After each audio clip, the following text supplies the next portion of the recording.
Hello আমার প্রাণের প্রিয় মিষ্টি বন্ধুরা, কেমন আছো তোমরা? আশা করি সকলেই অনেক ভালো আছো। আর ভালো থাকারই কথা, কারণ তোমরা আমার গল্প শুনে যে মজা পাও তাতে সবাই অনেক ভালো আছো। বন্ধুরা, আর বেশি কথা না বলে চলুন শুরু করি আজকের ভিডিও।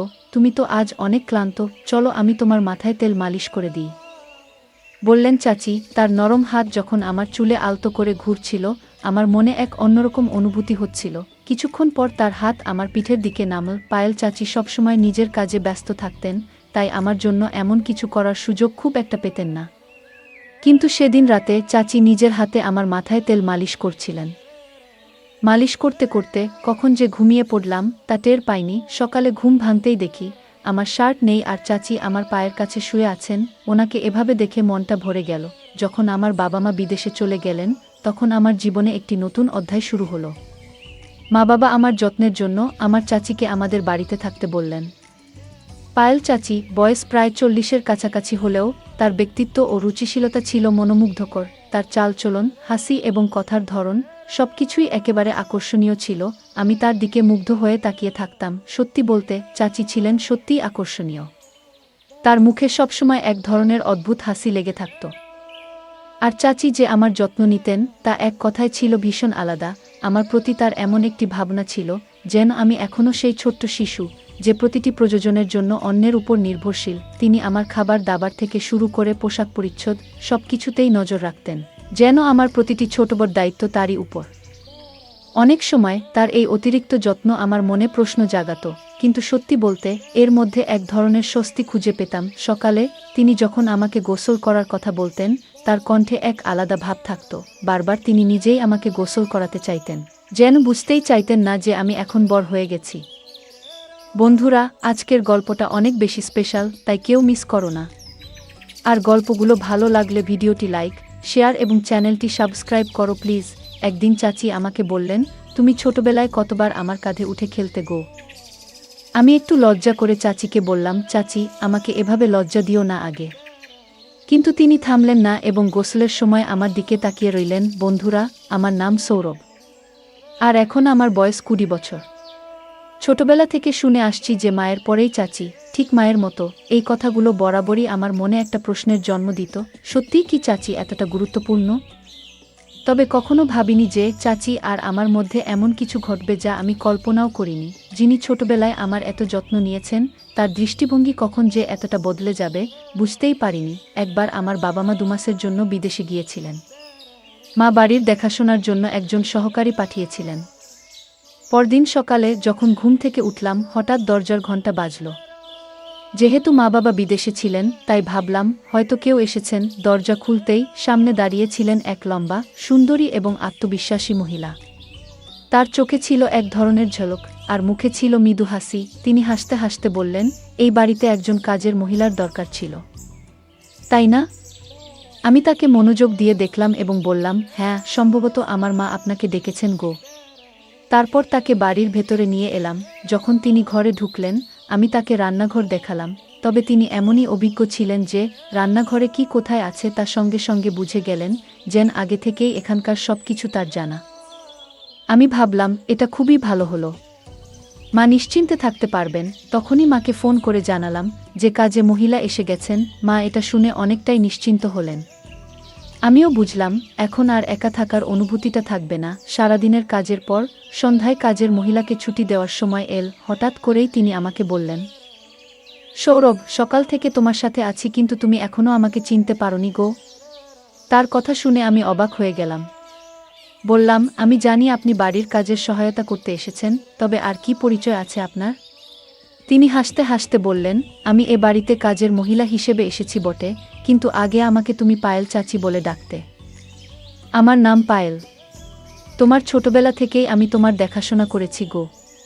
আমি বিস্মিত হয়ে বললাম, আমার জানা ছিল না যে পায়েল চাচি আমার জন্য এসেছেন গো।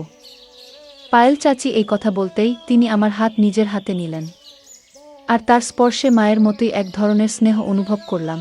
আমার মনে অদ্ভুত এক আনন্দের ঢেউ বয়ে গেল। আমি তাকে বললাম, এত বছর পর আপনাকে দেখে সত্যিই আমি খুব খুশি হয়েছি। ও সন্ধ্যা প্রায় 6টা বাজে, তাই তাকে বললাম, আজকের কাজ শেষ, এখন আপনি বিশ্রাম নিতে পারেন, কাল সময় মতো চলে আসবেন। তখন তিনি বললেন, সৌরভ, আমার নিজের থাকার জন্য কোনো বাড়ি নেই। তুমি যদি আমার বেতনের কিছুটা কমাও তাও সমস্যা নেই। তবে যদি তোমাদের বাড়িতে একটি ঘরে থাকতে পারি তাহলে ভালো হয় কি? আমি সঙ্গে সঙ্গে মাকে ফোন করে সব জানালাম। মা বললেন, আমাদের বাড়িতে তো একটি ঘর খালি আছে, ওটা তাকে দিয়ে দাও। ও থাকলে তোমার কোনো প্রয়োজন মুহূর্তেই পূরণ করবে, তোমার ছোটখাট কাজে সাহায্য করবে। মায়ের কথা শুনে আমি তাকে সেই ঘরটি থাকার জন্য দিলাম। তিনি সঙ্গে কোনো পোশাক আনেননি, তাই মায়ের কিছু পুরনো শাড়ি তাকে দিলাম এবং মায়ের ঘরে পোশাক পাল্টানোর কথা বললাম। আমি বাইরে চলে এলাম। প্রায় 10 মিনিট পরে আমি মায়ের ঘরে গেলাম, কারণ আমার ফোনের চার্জার দরকার ছিল। তবে ভুলে গিয়েছিলাম যে চাচি তখন ঘরেই ছিলেন। আমি দেখলাম চাচি পোশাক পরিবর্তন করছেন। লজ্জায় তাড়াতাড়ি চোখ বন্ধ করে ফেললাম, কিন্তু চাচি যেন এতে কোনো সংকোচ অনুভব করলেন না। বরং বললেন, সৌরভ, এসো এখানে বসো আর বলতো, তোমার মায়ের এই শাড়ি আমার উপর কেমন লাগছে গো? তার পোশাক পরিবর্তনের মধ্যেও তিনি আমাকে সামনে বসতে ডাকছিলেন, কিন্তু আমার মনে হলো এটা ঠিক নয়। চাচি দেখতে অত্যন্ত সুন্দর ছিলেন। বয়স প্রায় 40 হলেও তার শরীর ও চেহারা বয়সের চেয়ে অনেক কম মনে হতো। কিছুক্ষণ পরে তিনি মায়ের শাড়ি পরে ঘর থেকে বেরিয়ে এলেন। আর পুরনো শাড়িতেও তাকে চমৎকার দেখাচ্ছিল। এইভাবে কদিন কেটে গেল। পায়েল চাচি প্রায় 10 দিন ধরে আমাদের বাড়ির কাজ দেখাশোনা করছিলেন। একদিন তিনি আমার ছোটবেলার অনেক স্মৃতি শোনালেন। সেসব শুনে আমি যেন নিজের শৈশবে ফিরে গেলাম। সেই ছোট্ট ছেলেটা যে সবসময় মোবাইলে ব্যস্ত থাকত, এবার নিজেই সে শৈশবের কথা ভাবতে লাগল। চাচি মাঝে মাঝে আমাকে বেশ বিভ্রান্ত করতেন। কয়েকদিন পর হঠাৎই একদিন বললেন, সৌরভ, আজ তোমাকে আমি নিজ হাতে গোসল করিয়ে দেব গো। আমি বারবার না করলেও তিনি হাসি মুখে গোসল করানোর জন্য জেদ করছিলেন। তার কথায় রাজি হয়ে শাওয়ার নিয়ে বের হলাম। দেখলাম চাচি আমার ঘরে বসে আছেন। তিনি বললেন, তুমি আমার হাতে গোসল করনি, কিন্তু এখন আমি তোমার ভেজা চুল মুছে দিতে চাই গো। আমি মাথা নিচু করে তোয়ালে দিলাম এবং তার সামনে বসলাম। চাচি স্নেহভরা হাতে আমার চুল মুছে দিতে লাগলেন। আমি চাচিকে পরিবারের সদস্যের মতোই মনে করতাম, তাই স্বাভাবিকভাবেই তার সাথে মিশতাম। বলেছিলাম, এই ঘরটাকে নিজের ঘর মনে করবেন। আমার কথা তিনি মনোযোগ দিয়ে শুনলেন এবং আমাদের বাড়িতে এমনভাবে থাকতে শুরু করলেন যেন এটি তার নিজেরই ঘর। এক সন্ধ্যায় আমি বন্ধুদের সঙ্গে এক জন্মদিনের পার্টিতে যাচ্ছিলাম। তখন চাচি আমাকে জিজ্ঞেস করলেন, কোথায় যাচ্ছ? আমি বললাম, একটা পার্টিতে যাচ্ছি গো। তখন তিনি বললেন, তুমি আমাকে পরিবারের অংশ বলো, কিন্তু একাই চলে যাচ্ছ। কখনো আমাকে কোথাও নিয়ে যাওনি গো। আমি বললাম, ঠিক আছে, আমি আপনাকে নিয়ে যেতে রাজি আছি, তবে আধুনিক পরিবেশে মানিয়ে নিতে পারবেন তো? তিনি সম্মতি দিলেন। আমি বললাম, মায়ের ঘর থেকে ভালো একটা শাড়ি পরে প্রস্তুত হয়ে আসুন গো। পার্টিতে যখন পৌঁছালাম তখন আমার বন্ধুরা তাকে দেখে ভেবেছিল তিনি আমার বান্ধবী। চাচি এমনই উপস্থিতির অধিকারী ছিলেন যে সবাই ধরে নিয়েছিল তিনি আমার সঙ্গী। চাচি হেসে হেসে বন্ধুদের বললেন, আমি সৌরভের বন্ধু গো। পরে আমি চাচিকে জিজ্ঞাসা করলাম, এভাবে পরিচয় দিলেন কেন? তিনি মুচকি হেসে বললেন, তোমার বন্ধুরা যা ভেবেছে তা দেখে তোমার মুখ দেখার মতোই ছিল। আমি হেসে বললাম, মাফ চাওয়ার কিছু নেই, ঠিকই করেছেন গো। সেদিন রাতেই চাচি আমার ঘরে এসে বললেন, তুমি অনেক ক্লান্ত হয়ে পড়েছ, আজ তোমার মাথায় তেলের মালিশ করে দিই গো।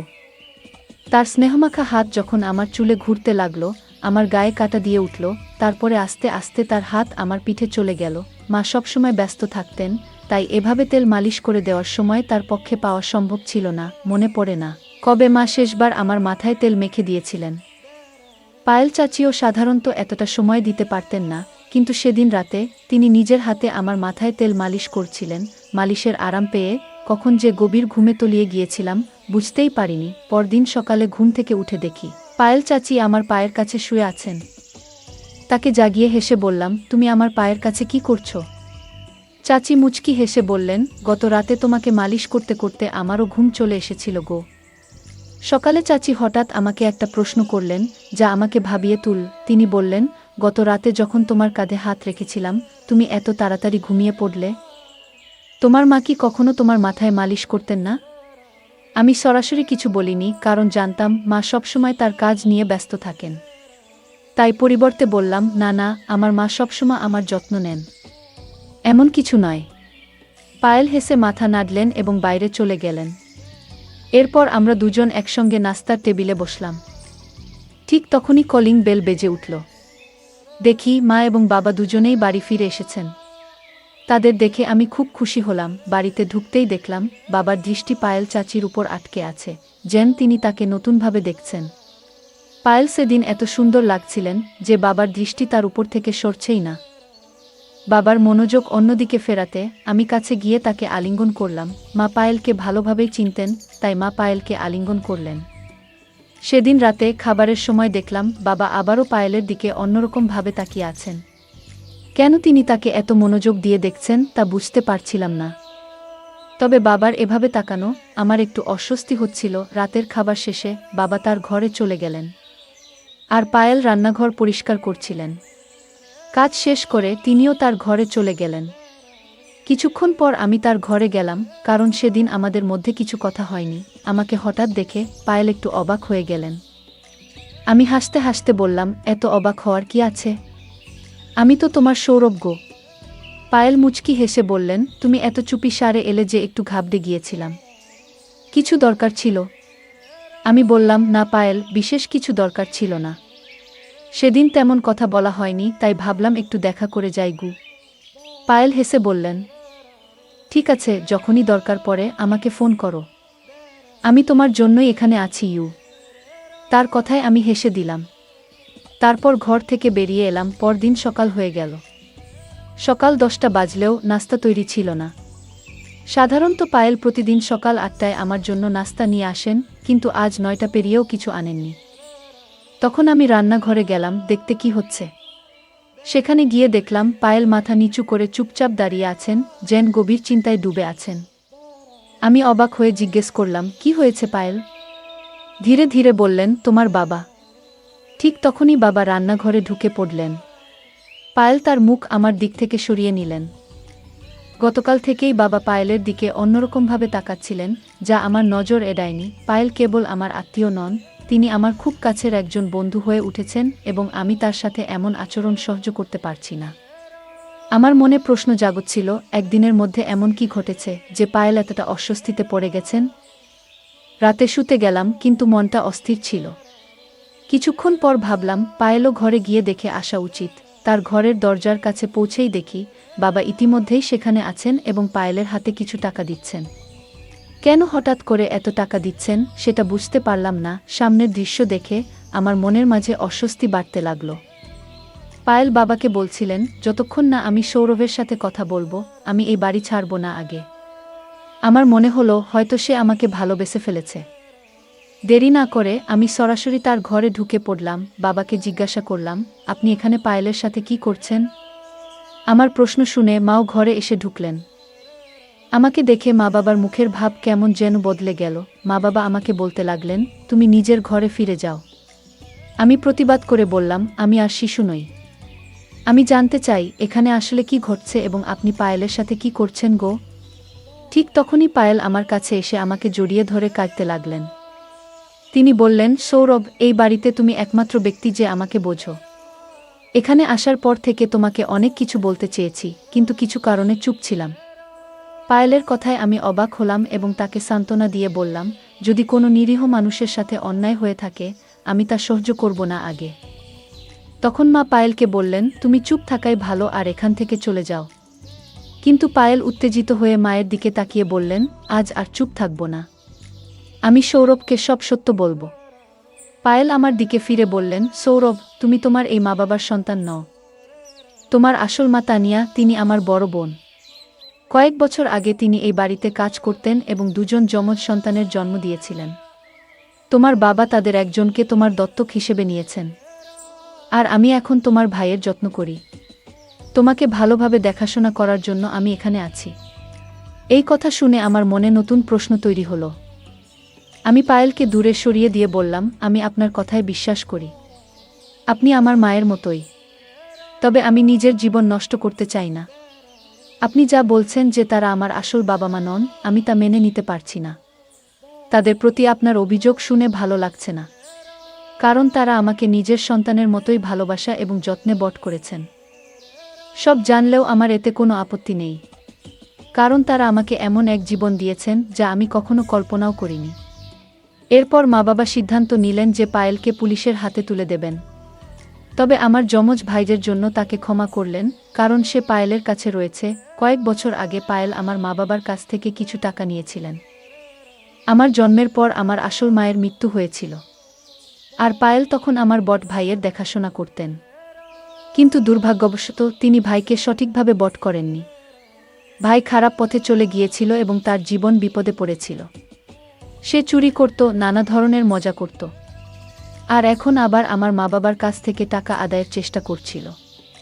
কিছু গয়না সে চুরি করেছে, কিন্তু তাতেও সে সন্তুষ্ট ছিল না। পায়েল আমার মা বাবার কাছে 20 লাখ টাকার দাবি করেছিল, কিন্তু এবার মা বাবা তাকে স্পষ্টভাবে না করে দেন। তখন সে তাদের হুমকি দিতে শুরু করে। মা বাবা তাকে কিছু টাকা দিয়ে বাড়ি থেকে চলে যেতে বললেন। পায়েল আমাকে নিজের প্রতি বিশ্বাসী করাতে চেয়েছিলেন, আমাকে মায়ে ফাঁসাতে চেয়েছিলেন, কিন্তু তার আসল চেহারা প্রকাশ পাওয়ায় আমার মনের সমস্ত ভালোবাসা ফিকে হয়ে গেল। কয়েক বছর আগে মা বাবা আমাকে দত্তক নেওয়ার জন্য পায়েলকে কিছু টাকা দিয়েছিলেন, কিন্তু সে সেই টাকা সঠিকভাবে ব্যবহার করতে পারেনি। যদি সময়মতো সে সেই টাকার মূল্য দিত এবং তার যথাযথ যত্ন নিত, তাহলে হয়তো আজ আমার বড় ভাই সঠিক পথে থাকত। কিন্তু পায়েল তাকে সঠিক শিক্ষা বা দিশা কিছুই দিতে পারেনি। এ কারণে মা বাবা তাকে আমাদের জীবন থেকে দূরে সরিয়ে দেন এবং আমার বট ভাইকেও দত্তক নেন। নিজের সন্তানের মতো করে বট করেন। আমি আমার মা বাবার প্রতি অত্যন্ত কৃতজ্ঞ, যারা আমাকে ও আমার ভাইকে এত সুন্দর জীবন দিয়েছেন। যদি সময়মতো পায়েলের আসল চেহারা না জানতাম, তাহলে হয়তো তার মায়ের জালে পড়ে আমার জীবন নষ্ট হয়ে যেত। কিছু মানুষ অর্থের লোভে সম্পর্কের মর্যাদা ভুলে যায়। সম্পর্কের মান এবং সম্মান রক্ষা আমাদের জীবনের অন্যতম গুরুত্বপূর্ণ নীতি। প্রতিটি সম্পর্কের একটি নিজস্ব অর্থ ও উদ্দেশ্য থাকে। সম্মান, বিশ্বাস ও শালীনতা ছাড়া কোনো সম্পর্ক সত্যিকার অর্থে সুখ ও সন্তুষ্টির উৎস হতে পারে না।